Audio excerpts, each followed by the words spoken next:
አዲስ አበባ የማናት የሚል ጥያቄ በእኛ ደረጃ አንስቶ መወያየት አሳፋሪ ነገር።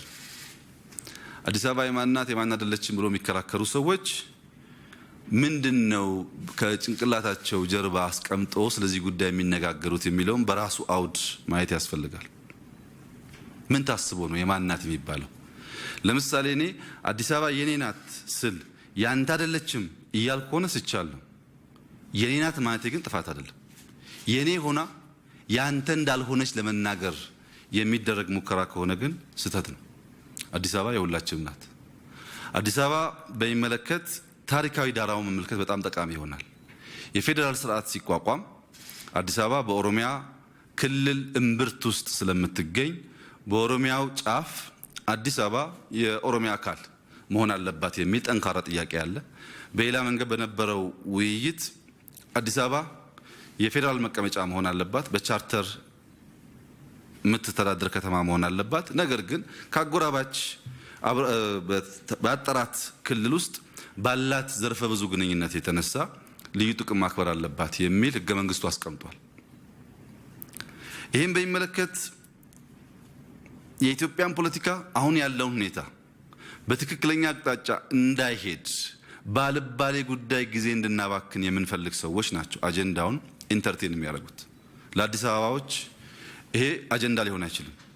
አንደኛ አዲስ አበባ የእኛ ናት ስንል መነሻችን ምንድነው?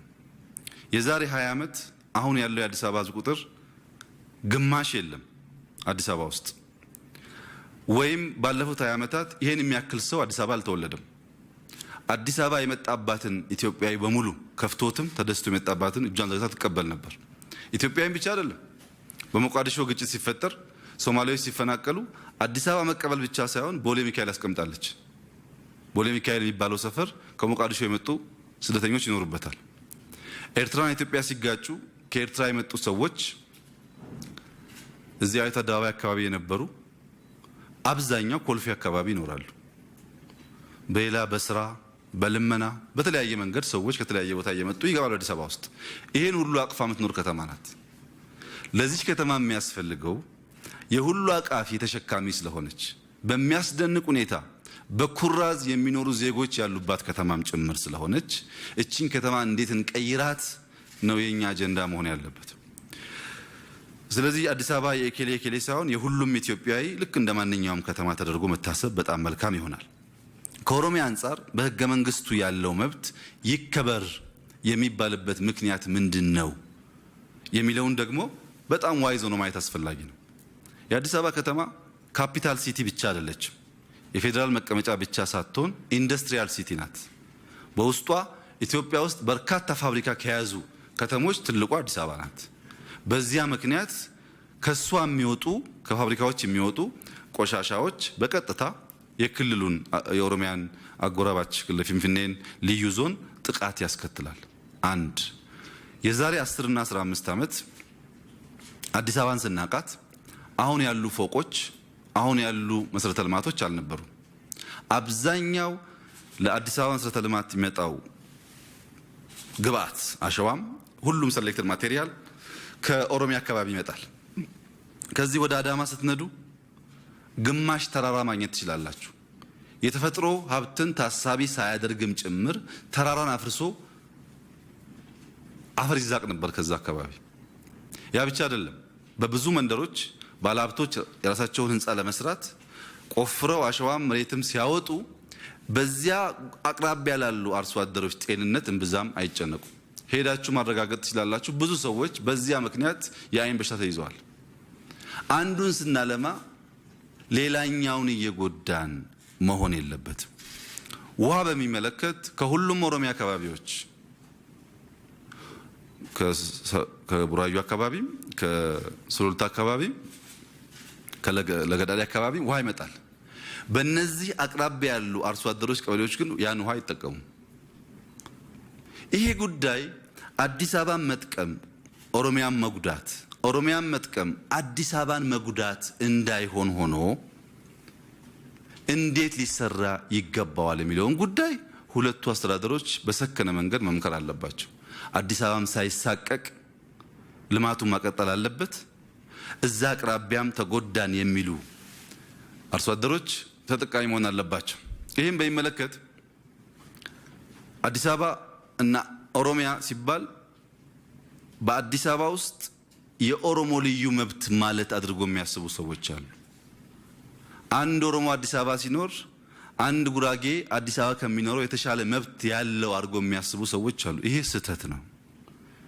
የኦሮሞ ክልል የኦሮሚያ ክልል ልዩ ጥቅም አለው ሲባል በሚያቀርበው ግብአት ልክ ሊያገኝ ይገባዋል ነው እንጂ እያንዳንዱ ኦሮሞ ከዛ እየመጣ እዚህ የተለየ ከሌሎች ዜጎች የተለየ ነገር ያገኛል ማለት አይደለም። እዚህ አካባቢ ያሉ አርሶ አደሮችን በሚመለከት ከናንተም ከምሁራንም የሚጠበቀው በምን ሁኔታ ነው ያሉት እነዚህ ሰዎች የሚል የነዚህ ሰዎችን መብት በተመለከተ በፍጹም የኦሮሚያ ክልላዊ መንግስት ወይም በኦሮሞስ የሚታገሉ ፓርቲዎች ጉዳይ መሆን የለበትም። የሰብአዊ መብት ጉዳይ መሆን አለበት። እዛ አካባቢ ያሉ አርሶ አደሮች እነማን ናቸው ለሚለው ጥሩ ማሳያ በቅርቡ አውሮፕላን አደጋ ሲያጋጥመን አርሶ አደሮች ልክ ልጃቸውን ወይም የልጃቸውን ልጅ እንደቀበሩ ነጠላ ዘቅዝቀው ዛሬ 8 ነው ዛሬ 12 ነው ብለው ለወገናቸው ያለቀሱ የዋህ ኢትዮጵያውያን ማለት ናቸው።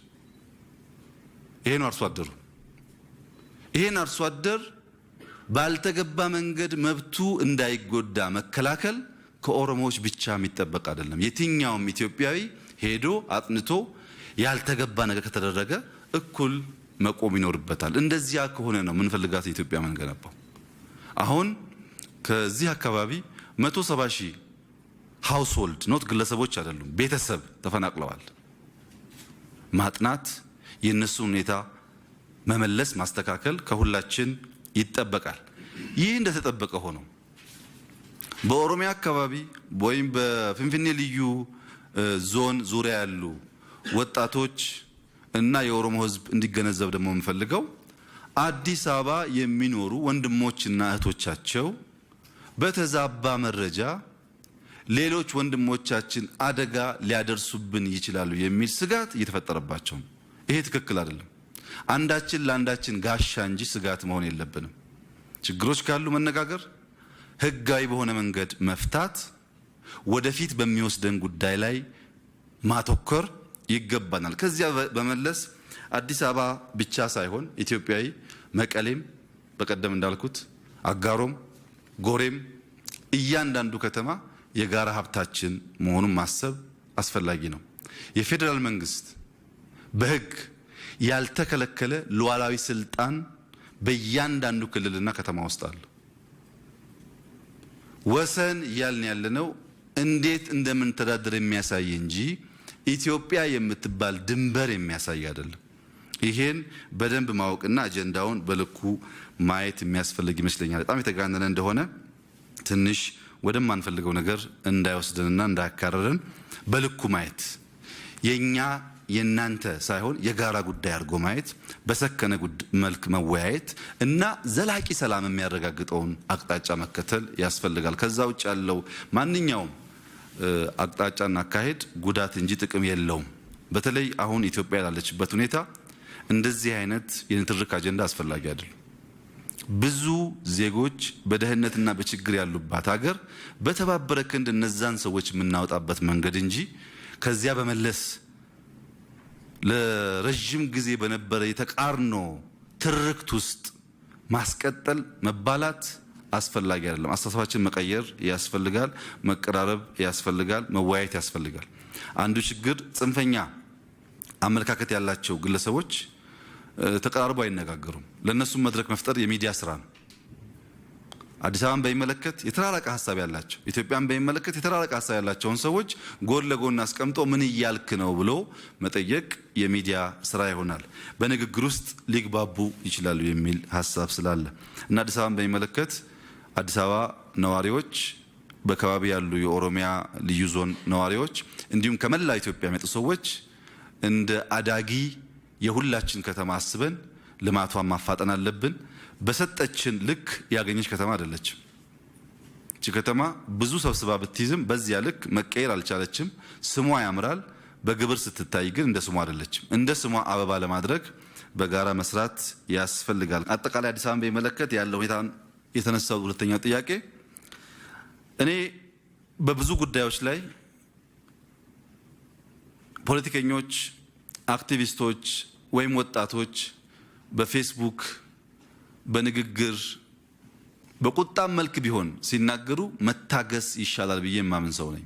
ምክንያቱም ረጅም ጊዜ ታፍነዋልና እንዲናገሩ ብናረጋቸው ቢወጣ ቀስ እያለ ይሰክናል ብዬ ስለማምን የብዙዎቹን ሐሳብ በዚህ አንጻር ነው የማየው። በአዲስ አበባ ጉዳይ ላይ እውነቱን ለመናገር እኔ ያልተመቸኝ መፈንቅለ መንግስት የሚመስል ጉዳይ ስለሆነ ነው። የአዲስ አበባ መንግስት የለም እኔ ነኝ መንግስት ተመርጫለሁ የሚል ግሩፕ ካለ የፌዴራል መንግስትም የለም።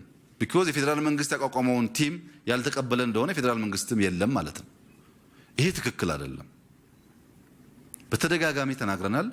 መንግስት እና ህገ መንግስት ያለበት ሀገር ነው። በዚያ ህግ ስር በጣም በትዕግስት ማየት የሚገባንን ነገር አይተን መጻኢ ነገራችን እየሰራን ካለን በስተቀረ ይሄ በሆኑ ግሩፖች መኪና ያስቆሙ መዝረፍ ከዚያ ደግሞ ይሄኛው መንግስት ይሄኛው ወረዳ ትክክል አይደለም ይነሳልን የሚል እስከ አዲስ አበባ ድረስ ከሄደ በከፍተኛ ደረጃ አደጋ ውስጥ ያስገባናል። ያ ትክክል ስላልነበረ እንደተባለውም በተባለው ልክ ተገልጧል። ይሄን በመናረጋው ወደፊት ንግግር እናስተካክላለን ብዬ አስባለሁ። በተለይ ደግሞ የኢትዮጵያን አንድነት ለማስጠበቅ ለኢትዮጵያ ህዝቦች እኩልነት ብዙ ዋጋ የከፈሉ የተከራከሩ የጻፉ የታሰሩ ሰዎች የኢትዮጵያን ሁኔታ አደጋ ውስጥ የሚያስገባ ጉዳይ ውስጥ ሲሳተፉ ኤክስፔክቴሽኑ በራሱ ቁጣ ይቀሰቅሳል። አንዳንዱ ሲናገር ብዙም ኤክስፔክት ላይደረግ ይችላል። አሁን ባለው ሁኔታ ለኢትዮጵያ አንድነትና ብልጽግና የሚታገሉ ሰዎች የትኛውን ፓርቲ ቢሆኑ በከፍተኛ ደረጃ ጥንቃቄ ማድረግ ያለባቸው በኢሞሽን ወደ ጥግ የሚሄደውን ኃይል የሚያጠናክር ስራ መስራት የለባቸውም። ያን ከሰሩ ለመያዝ ያስቸግራል። ይሄ ትውልድ በጥቅሉ ባለፉት 30 ዓመታት የነበረው ትውልድ ስለራሱ ብቻ እየተነገረው ያደገ ነው። የራስን ዋጋ እንጂ የጎረቤት ዋጋ ያልተገነዘበ ትውልድ ነው። አንተ ታሪክህ ማንነትህ ብቻ ደግሞ ሳይሆን የተጎዳህ የተገረፍክ የተቀማህ የሚል ሮሮም የተነገረው ትውልድ ነው። ትንሽ ምልክት ሲያይ ቶሎ ወደ ጸብና ግጭት ሊገባ ይችላል። የኢትዮጵያን ሕልውና ማስቀጠል ብናስብ ሰዎች ይህ ችግር የወረስነው መሆኑ ገብቶን በከፍተኛ ትዕግስት ትውልዱንም እየቀረጽን አዲስ ትውልድ እንዳይበላሽ ካልሰራን በስተቀረ አደጋ ውስጥ ስለሚያስገባን የሆነ ነገር ነው። ከዛ በመለስ ግን እነዚያ ግለሰቦች ባነሱት ሐሳብ በሚያራምዱት አቋም ምንም አይነት ኢሹ የለኝም። ለመነጋገር ለመወያየት ችግር ካለ ለማስተካከል ክፍት ነው ቢሮዬ፣ ችግር የለብኝም በሱ። ማንኛውም ኃይል ግን አሁን አዳማ ላይ 5000 ሰው ሰብስቤ የአዳማ ገዢ ነኝ የሚል ከተፈጠረ ይሄ አደገኛ ነገር ነው። ምርጫ በራስ ማካሄድ አይቻልም። ራስ አስመራጭ ራስ ተመራጭ ተኩኖ ተወካይ ነኝ አይባልም። ይሄ ዲሞክራሲ ባህል አይደለም። ምርጫ የሚፈልግ ሰው ይወዳደራል፣ ይመዘገባል። ከዛ በኋላ ምርጫ ቦርድ ይመርጣል። ሲመርጥ ምንም ችግር የለም። እየቀደምን ግን የማይገባ ምልክት ማሳየት የለብንም። ይሄ ምልክት ሰዎቹ መጥፎ ኢንቴንሽን ስላላቸው ብቻ ሳይሆን ብዙዎች እንደዛ እንዲያደርጉ ስለሚያደርግና ስለሚያበላሽ የሆነ ጉዳይ ነው። መታወቂያን በሚመለከት እና ሰፋ ሲል የአዲስ አበባን ዲሞግራፊ ለመቀየር ኦዲፒ ይሰራል የሚል ሀሳብ በሚመለከት በመጀመሪያ ደረጃ መታወቂያ ውሸት ነው። በአዲስ አበባ ከክፍለ ከተማ በላይ ባሉ ኃይሎች ግምገማ አካሂደን ነበር በቅርቡ እውነት ከሆነ ብለን። በመሰረቱ ውሸት ነው ሀሳቡ። ሁለተኛው ግን ስትፈልጉ የፌዴራል መንግስት ተዳክሟል ባይ ኢምፕላይስ አቅም የላችሁም ማለት ነው ሀሳቡ። በሌላ መንገድ ደግሞ በጣም ሶፊስቲኬትድ የሆነ ኢንጂነሪንግ ማድረግ ትችላላችሁ የሚል የሚቀረን ሀሳብ ነው። አዲስ አበባ ውስጥ አሁን ያላትን ማንነት እቺ ከተማ ለመያዝ 125 ዓመት ነው የፈጀባት። ከተቆረቆረች 125 ዓመት በተለጣጠፉ ነገሮች ነው የአሁን ማንነቷን የያዘችው። እኔ 1 ዓመት ሳይሞላ ያንን ነገር መቀየር የሚያስችል ብቃት ካለኝ የኢትዮጵያ ችግር ገደል ገባ ማለት ነው። በአንድ አመት ይሄንን ጉዳይ ወደሚባለው ደረጃ መቀየር ቀላል ነገር ተደርጎ መወሰድ የለበትም። ቢታሰብ ቢፈለግ እንኳን እንደው ዝም ብሎ በዋዛ የሚደረግ አድርጎ ማሰብ ተገቢ አይደለም። ሁለተኛ ከዛ ጋር ተያይዞ የሚወጡ ቪዲዮዎችም ስላሉ የኦሮሚያ ክልል ሰዎች ከሶማሌ የተፈናቀሉት ከለውጡ በፊት ነው። ሁላችሁም እንደምታውቁት ከለውጡ በኋላ አይደለም። ከለውጡ በፊት ሲፈናቀሉ ኦሮሚያ ያኔ ኦሮሚያም ኦዲፒም ለውጥ ለማምጣት የሚታገል ፓርቲ ስለነበረ መላው የኢትዮጵያ ሕዝብ ያንን ችግር ተባብሮ እንዲፈታለት ጥሪ አቅርቧል። የተፈናቀሉ ሰዎች ለሁሉም የኦሮሚያ ከተማ ኮታ ተሰጥቷል። ጅማ፣ ሻሸመኔ የፈለጋችሁበት ብትሄዱ ኮታ ተሰጥቷል። ለነዚህ ሰዎች ማቋቋሚያ እንዲሆን ማን ሰራው? አማራው፣ ጉራጌው፣ ትግሬው ሁሉም ሰው 5 ቤት 3 ቤት 4 ቤት እያለ ለነዛ ዜጎች ቤት ሰራ። ያኔ የኦሮሞ ሰዎች ከሶማሌ ሲፈናቀሉ ዘር ሳይለይ አብሮት የቆመ ኦሮሞ ብቻ ሳይሆን መላ ኢትዮጵያ ነው። እነሱን ጉዳይ ተፈናቃዮቹ ያውቁታል። ማን ሰራላቸው ማን እንደቀለባቸው ያውቁታል። በጋራ ያደረግነው ጉዳይ ነው። ያኔ ጥቂት ምናልባት 6000 እርግጠኛ አይደለሁም ለአዲስ አበባ የተሰጠ ኮታ ያለ ይመስለኛል። አዲስ አበባም ልክ እንደ ሌሎች ከተሞች እነዛን ተፈናቃዮች ቆርቆሮ ቤት ሰርቶ እንዲያስቀምጥ ያን በሚመለከት በኋላ ከተማ ጋር ተያይዞ ለተነሳው ጥያቄ ምላሽ ሲሰጡ የኦሮሚያ ክልል ርዕሰ መስተዳድር ሮንግሊ የተወሰደውን ሐሳብ አሁን እዚህ መግለጥ የምፈልገው ኦዲፒ የሚታገለው አርብቶ አደር ኦሮሞዎች አርሶ አደር ኦሮሞዎች ከተሜ እንዲሆኑ ነው። እዚህ ጋር ጥያቄ ያለው ሰው ካለ መነጋገር ይቻላል። አዲፒ የሚነጋገረው አርሶ አደር አማሮች ከተሜ እንዲሆኑ ነው። ቲፒኤልኤፍ የሚታገለው አርሶ አደር ትግራዮች ከተሜ እንዲሆኑ ነው። የሶማሌ የአፋር ፓርቲዎች የሚታገሉት አርብቶ አደር ዜጎቻቸው ከተሜ እንዲሆኑ ነው። ምን ማለት ነው? በአቅራቢያቸው ጤና ጣቢያ እንዲኖር፣ መንገድ እንዲኖር፣ ስልክ እንዲኖር፣ በቀላሉ የሰለጠነ የአኗኗር ስርዓት እንዲኖራቸው ማስቻል። ይሄ የሁሉም ፓርቲ ዓላማ ነው። ብዥታ አያስፈልግም። እዚህ ጋር 85% አርሶ አደር በፈጠነ ቁጥር ከተሜ እያደረግን መሄድ እንፈልጋለን። ዳት ኢንክሉድ ኦሮሞ ማለት ነው። አንድ ሁለተኛ ኦሮሚያ አዲስ አበባ ብቻ ሳይሆን በሁሉም ከተሞች ኦሮሚያ ውስጥ ባሉ ከተሞች ብዙ ጊዜ አዲስ አበባ ይነሳል፣ ግን ጅማን ብንሄድ ነቀምትም አምቦን ብንሄድ ኦሮሞ ብቻ አይኖርበትም። በርካታ ጉራጌዎች፣ አማራዎች፣ ትግሬዎች፣ የተለያዩ ብሔር ብሔረሰቦች ይኖሩበታል። ወደ ውጭ እየወጣ ከብት እያረባ ወይም እያረሰ የሚኖረውን ሰው የአኗኗር ዘዬውን መቀየር ያስፈልጋል የሚል የድርጅታችን ጽኑ አቋም ነው። ያ ማለት ግን ኦሮሞን ከተሜ እያደረግን ሌሎቹን ደግሞ አርብቶ አደርና አርሶ አደር ማድረግ ነው የሚል ሐሳብ ግን ኦዲፒ የለውም፣ በፍጹም የለውም። አንዳንዱን ነገር በተንሻፈፈ መንገድ ማየት ተገቢ አይደለም። ፖለቲካ ሴንተር ነው ከተማ፣ የሀብት ሴንተር ነው፣ የእውቀት ሴንተር ነው። ህዝቦቻችን እያሰለጠን ማድረግ አለብን የሚለው ሐሳብ የድርጅታችን አቋም ነው። አዲስ አበባ ላይ ኦሮሞ እያበራከትን ሌላውን ማሳነስ የሚል ጉዳይ ግን አስበንም አናቅም፣ አድርገንም አናቅም፣ ወደፊትም አናስብም። ለምን? እንደሚታሰበው ቀላል ጉዳይ ስላልሆነ ማለት ነው። እንደሚፈልግ ግለሰብ እንኳን ቢኖር እንደዛ ቀላል ነገር አይደለም። በሚሊዮን የሚቆጠር ሰው አምጥቶ ማኖር አይቻልም። ይሄ እኮ ሚስጥር ምናምን አያስፈልግም። የኦሮሚያ ክልላዊ መንግስት ለ100,000 ሰው ቤት ተከራይቶ የሚበላ አቅርቦ ስራ አቅርቦ አዲስ አበባ ማስገባት ከፈለገ የሚከለክለው ህግ የለም።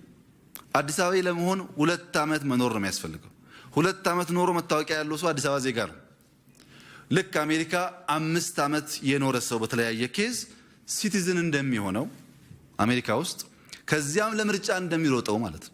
ከነሐሴ 8 ጀምሮ ሲካሄድ የቆየውና አነጋጋሪነቱ ያረገበው አገራዊ የምክክር ጉባኤ ዛሬ በከፍተኛ ውጥረትና ድራማዊ ክስተቶች ታጅቦ ፍጻሜውን አግኝቷል። ዶክተር ዮናስ የኮሚቴውን ምክረ ሀሳብ ማቅረብ ሲጀምሩ አዳራሹን ጥሎ የወጡ ተመካካሪዎች እስከመኖር ደርሰዋል። ጩኸት፣ ጭብጨባና የከረረ ሰጥ አገባ። በስተመጨረሻስ ዋና ኮሚሽነሩ ፕሮፌሰር መስፍን አርአያ ለተካፋዮቹ ምን አሏቸው? የቀረቡት ውሳኔዎች ወዴት ያመራሉ? ሰላም ጤና ይስጥልኝ። ኢትዮ አዲስ ዴይሊ ነን። የዛሬውን የጉባኤ መዝጊያ ውጥረትና ሙሉ መረጃ ይዘንላችሁ ቀርበናል። እስከ መጨረሻው አብራችሁን ቆዩ። አዲስ አበባ የኦሮሚያ ክልል መቀመጫነቷ በሕገ መንግስት እንዲደነገግ ምክረ ሀሳብ ቀረበ። በኢትዮጵያ ሀገራዊ ምክክር ጉባኤ ሲያከራክር በቆየው የአዲስ አበባ ጉዳይ ላይ የከተማዋ የኦሮሚያ ክልል መቀመጫነት በፌዴራል ሕግ መንግስት እንዲሰፍር የሚጠይቅ ምክረ ሀሳብ መቅረቡን ምንጮች ለሚዲያችን ተናገሩ። ከተማዋ ከኦሮሚያ ክልል ጋር የሚኖራትን ግንኙነት በተመለከተ ግን ኮሚሽኑ የመጨረሻው የሚለውን ምክረ ሀሳብ ለመንግስት እንደሚያቀርብ ማስታወቅም አንድ ምንጭ ገልጸዋል። በ8 አጀንዳዎች ላይ ከአንድ ወር ለሚበልጥ ጊዜ ሲካሄድ የነበረው የሀገራዊ ምክክር ጉባኤ ዛሬ ቅዳሜ ነሐሴ 16 2018 ዓ.ም የማጠቃለያ ስነ ስርዓቱ ተካሂዷል። ከማጠቃለያው አስቀድሞ ትናንት አርብ ነሐሴ 15 ከአመሻሽ 11 ተኩል ጀምሮ የመጨረሻዎቹ ምክረ ሀሳቦች 4000 ገደማ ተሳታፊዎች ላሉት ጉባኤ መቅረቡን አንድ ምንጭ ለቢቢሲ ተናግረዋል። የመጨረሻዎቹ ምክረ ሀሳቦች እንዲገለጹ ሐሙስ ዕለትም የጉባኤው ተሳታፊዎች ተሰብስበው የነበረ ቢሆንም በአዲስ አበባ ጉዳይ ላይ በተፈጠረው አለመግባባት ምክንያት የመፍትሄ ሀሳብ የሚያቀርብ ኮሚቴ እንዲቋቋም መደረጉ ይታወሳል። ይህ ኮሚቴ ከ12ቱ ርዕሳነ መስተዳድሮች፣ ከሁለቱ ከንቲባዎች፣ ከሀገር ሽማግሌዎችና ከባለሙያዎች የተውጣጣ ነው። ይህ ኮሚቴ ከትናንት ጠዋት ሲመክር እንደነበረ ለቢቢሲ የተናገሩት ምንጭ 9 ሰዓት ተቀጥሮ የነበረው ጉባኤ በተያዘለት ሰዓት እንዳልጀመረም ጠቅሰዋል። ጉባኤው ከተጀመረ በኋላ ምክረ ሀሳቦቹ በአጠናካሪዎች አማካኝነት መቅረብ ከመጀመሩ አስቀድሞ በአዲስ አበባ ጉዳይ ላይ ተጨማሪ ሀሳብ እንደሚኖር መገለጹን አክለዋል። ከአጀንዳ 1 ጀምሮ ምክረ ሀሳቦች ተራ በተራ መቅረብ ጀመሩ።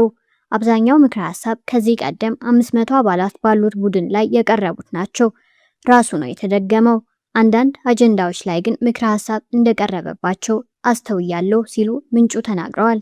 የፌዴራል ከተሞች በሚለው 7ኛ አጀንዳ ውስጥ ለሚገኘው የአዲስ አበባ ጉዳይ ላይም ለተወሰኑ የቃላት ለውጦች ውጪ ሐሙስ በቀረበው ምክረ ሀሳብ ላይ የተቀየረ ነገር አለመኖሩንም አንስተዋል። በአዲስ አበባ ጉዳይ ከቀረቡ ምክረ ሀሳቦች አንዱ አዲስ አበባ ራሷን በራሷ የምታስተዳድርና ለፌዴራል መንግስት ተጠሪ የሆነች ከተማ መሆኗ እንዲቀጥል ነው።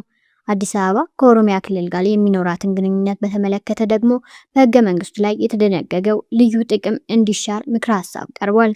በምትኩም ኦሮሚያና አዲስ አበባ በአስተዳደራዊ ጉዳዮች ላይ የጋራ ተጠቃሚነት እንዲኖራቸው በሚያስችሉ ጉዳዮች ላይ የሚሰሩበት ዝርዝር የህግ ማዕቀፍ ይቀመጥ የሚል ምክረ ሀሳብ መቀመጡን ቢቢሲ አነጋገራቸው ምንጭ አስረድተዋል። የአዲስ አበባ የጸጥታ መዋቅር ራሱን የቻለና ተጠሪነቱ ለከተማዋ አስተዳደር እንዲሆን የሚለውም ከምክረ ሀሳቦቹ መካከል መሆኑን ጠቅሰዋል። ዋና የክርክር ምንጭ በሆነውና አዲስ አበባ የኦሮሚያ ክልል መቀመጫነት በህገ መንግስቱ እውቅና እንዲሰጠው የሚጠይቀው ጉዳይ ላይ 2 አማራጮች ቀርበዋል። ለዚህ ጉዳይ የቀረበው የመጀመሪያው አማራጭ የከተማዋ የኦሮሚያ ክልል መቀመጫነት በህገ መንግስት እንዲሰፍር የሚጠይቅ ነው። ሁለተኛው ደግሞ እንደ የክልሎቹ ዋና ከተማዎች ያሉ ጉዳዮችን የተመለከተ ድንጋጌ በህገ መንግስቱ እንዲካተት ይጠይቃል። የፌዴራል ከተሞችን ጨምሮ በሁሉም አጀንዳዎች ላይ የተጠናከሩ ምክረ ሀሳቦች ከቀረቡ በኋላ ከኮሚሽነሮቹ አንዱ በሆኑት ዶክተር ዮናስ አዳዬ አለመግባባት በተፈጠረበት የአዲስ አበባ ጉዳይ ኮሚሽኑ ስለተከተለው አካሄድ ገለጻ መስጠታቸውን ምንጩ ተናግረዋል። እንደ ምንጩ ገለጻ ዶክተር ዮናስ መግባባት ባልተደረሰበት የአዲስ አበባ ጉዳይ ላይ መፍትሄ እንዲሰጥ የተቋቋመው ኮሚቴ ደረሰበት የተባለው ድምዳሜ ለተሳታፊዎች ይፋ አድርገዋል። የሽምግልና ኮሚቴው አዲስ አበባ የኦሮሚያ ክልል መቀመጫነቷ መረጋገጡ ተገቢ ነው የሚለው ውሳኔ ለኮሚሽኑ አቅርቧል ማለታቸውን አስረድተዋል። ቢቢሲ አፋን ኦሮሞ ያነጋገራቸው የሀገራዊ ምክክር ምንጭ አዲስ አበባ ከተማ ከኦሮሚያ ክልል ዋና ከተማ መሆኗ በፌዴራል ሕገ መንግስት ውስጥ እንዲደነገግ የሚጠይቅ ምክረ ሀሳብ መቅረቡን ገልጸዋል። የኦሮሚያ ክልል ኮሚኒኬሽን ጉዳዮች ቢሮ ኃላፊ አቶ ኃይሉ አዱኛ በፌስቡክ ገጻቸው ባሰፈሩት ጽሑፍ ከቀረቡት ምክረ ሀሳቦች አንዱ አዲስ አበባ የኦሮሚያ ዋና ከተማ በመሆን የህገ መንግስት እውቅና እንዲያገኝ የሚያደርግ መሆኑን ገልጸዋል። ቢቢሲ አማርኛ ያነጋገራቸው ምንጭ እንደሚያስረዱት የአዲስ አበባና ኦሮሚያ ክልል ግንኙነትን በተመለከተ ግን የምክክር ኮሚሽኑ ጉዳዩን በድጋሚ ተመልክቶ የመጨረሻ ምክር ሀሳብ እንደሚያቀርብ ይፋ ተደርጓል። ኮሚሽኑ በአዋጅ በተሰጠው የመጨረሻውን ምክረ ሀሳብ የማቅረብ ስልጣን መሰረት ይህንን ሀሳብ ወስዶ ሌላ ቡድን አቋቁሞ ኮሚሽኑ ጉዳዩን ተመልክቶ ምክረ ሀሳቡን ለመንግስት እንዲያቀርብ ተወስኗል በሚል ገለጻ መሰጠቱን ተናግረዋል። ትናንት የተካሄደው ጉባኤም በተመሳሳይ ቅሬታዎች ተነስተውበት እንደነበር ምንጮች ለቢቢሲ ተናግረዋል። አንድ ምንጭ እንደሚገልጹት ዶክተር ዮናስ ከኮሚቴው የተሰጠውን ምክረ ሀሳብ በሚያቀርቡበት ሰዓት አዳራሹን ጥለው የወጡ ተመካካሪዎች ነበሩ። ጭብጨባና ጩኸት ይሰማ እንደነበረም አክለዋል። ከነሐሴ 8 2018 ዓ.ም ጀምሮ ሲካሄድ የቆየው አገራዊ ምክክር ጉባኤ ዛሬ ቅዳሜ ነሐሴ 16 ቀን የመዝጊያ ስነ ስርዓት ተደርጎለታል። የኢትዮጵያ ምክክር ኮሚሽን ከአንድ ወር በላይ በወሰደው ምክክር የቀረቡ ምክረ ሀሳቦችን በቀጣይ ለመንግስት እንደሚያቀርብ ይጠበቃል። በመዝጊያው ስነ ስርዓት ላይ ንግግር ያደረጉት ዋና ኮሚሽነሩ ፕሮፌሰር መስፍን አርአያ ብዙ ውሳኔዎችን አሳልፋችኋል፣ እነዚህ ውሳኔዎቻችሁ ወደሚላኩበት ቦታ ይላካሉ ብለዋል። የተከታተላችሁት የዛሬውን የኢትዮ አዲስ ዴይሊ የዜና መረጃ ነበር። እንግዲህ ኮሚሽኑ የቀረቡትን ምክረ ሀሳቦች ለመንግስት ለማቅረብ እየተዘጋጀ ነው። የጉባኤው ውሳኔዎች ሀገሪቱን ወዴት ይመሯታል ብለው ያስባሉ? ሀሳቡን በኮሜንት ላይ ያካፍሉን። ቪዲዮውን ላይክ በማድረግ ለሌሎች እንዲደርስ ያድርጉ። አዳዲስና ትኩስ መረጃዎች እንዳያመልጣችሁ ደግሞ ሰብስክራይብ በማድረግ የደወል ምልክቷን መንካት አትርሱ። ለነበረን ቆይታ እጅግ አድርገን እናመሰግናለን። ኢትዮ አዲስ ዴይሊ ነበር። ሰላም ቆዩ።